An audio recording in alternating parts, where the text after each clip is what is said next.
After you get a good grasp on functions, the next logical step would be files, because even if your whole program runs smoothly, you will eventually encounter the problem that you have no way in which to store the programs or user inputted data permanently. The basics are that you need to include the library fstream to access them, and there are two types, the ifstream and the ofstream, which mean input and output file stream, respectively. Furthermore, the ifstream allows information to be read from a file, while the ofstream allows information to be written to a file. For example, think of files as the difference between trying to remember information versus writing it down.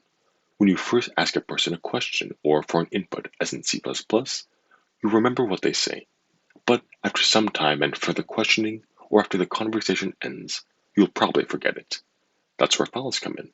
They act as a paper or recording device that allows you to store that information long term and easily access and reproduce it on other paper. Therefore, even near the conversation's end or days later, you can always go back to the paper and remember the exact responses. In turn, think of the OF stream files as pens that can write things down on paper, while the IF stream files are people in the future, accessing that information or those papers and or files to copy, change, or just access them. I hope this analogy helped, and thank you for listening.